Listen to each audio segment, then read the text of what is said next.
কালি হনুমান জয়ন্তীত মন্দিৰলৈ ওলাই গৈছিলোঁ। মই, মাজু ভাইটিৰ বোৱাৰী, ভাতিজী, মা আৰু মা মোৰ সুখ দুখৰ সাথী। চ' ক'ৰবাত গ'লে মা মোৰ লগত যাবই মানে। এনিৱেজ ৰাতিপুৱা গা পা ধুই ওলাই গ'লোঁ মা মানে বজৰংবলী মন্দিৰলৈ। হেপী বাৰ্থডে উইচ কৰিবৰ কাৰণে বজৰংবলীক। চ' আগতে বহুত গৈছিলোঁ উজান বজাৰৰ হনুমান মন্দিৰত। আৰু তাৰে পৰিৱেশটো ইমানেই ধুনীয়া লাগে নহয়, সঁচাকৈ এনেকুৱা লাগে যেন বজৰংবলী মানে বহি আছে আৰু আশীৰ্বাদ দিবলৈ মানে চবকে মাতি আছে, ইমান ভাল লাগে। তো মই গৈ চাকি জ্বলালোঁ, ধূপ জ্বলালোঁ, দক্ষিণা দিলোঁ, সেৱা কৰিলোঁ, সকলোৰে বাবে প্ৰাৰ্থনা কৰিলোঁ।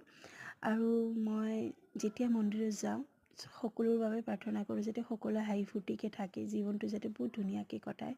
তো এনিৱেজ ইমান দীঘলীয়া লাইন দিলোঁ ৰ'দত। লাইন দিয়াৰ পিছত প্ৰসাদী পালোঁ। ইমান ডিচিপ্লিন মানে মেইনটেইন কৰিছে সিহঁতে, মানে উশৃংখল নহয়, কোনো কাকো ধাক্কা দি যাব নোৱাৰে, এইবোৰ নহয়। একদম ধুনীয়াকৈ লাইনত গৈ প্ৰসাদী দি শান্তিকৈ বহি খাইছোঁ আমি। ফেন চেন লগোৱা আছিলে।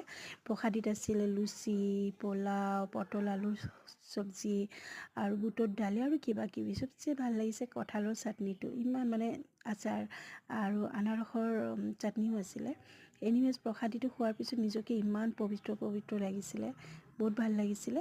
চ' ওলাই আকৌ মন্দিৰত সেৱা কৰিলোঁ, নাম ধৰিছিলে, তাতে বহিছিলোঁ। ইমান ধুনীয়া নাম ধৰিছিলে, মন প্ৰাণ একদম শুদ্ধ হৈ গৈছিলে। এয়া আমাৰ মা। এতিয়া আমি যাবলৈ ওলাইছিলোঁ আৰু বয়সীয়া মানুহকেইটাও আহিছিলে ভগৱানক সেৱা কৰিব। ইমান ভাল লাগিছে চাই। সেইকাৰণে মই সকলোকে কওঁ, মন বেয়া লাগিলে মন্দিৰত এপাক ঘূৰি আহিবচোন, বহুতেই ভাল লাগিব।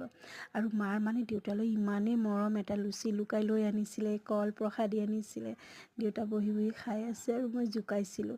আৰু বুঢ়া হ'লেও এনেও মই চাইছোঁ মা দেউতা ইহঁতৰ মৰমটো অলপ বাঢ়ি যায়, হয়নে নহয়? যিকেইটা আমাৰ মাজত নাই।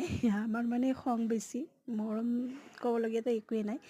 তো চাই মানে বহুত ভাল লাগিল। হনুমান জয়ন্তী মোৰ ইমান ভাল গ'ল। ভগৱানক মানে প্ৰাৰ্থনা কৰোঁ যাতে এনেকৈ যায় সকলোৰে দিন। তো আজিলৈ মই বিদায় ল'লোঁ, বাই।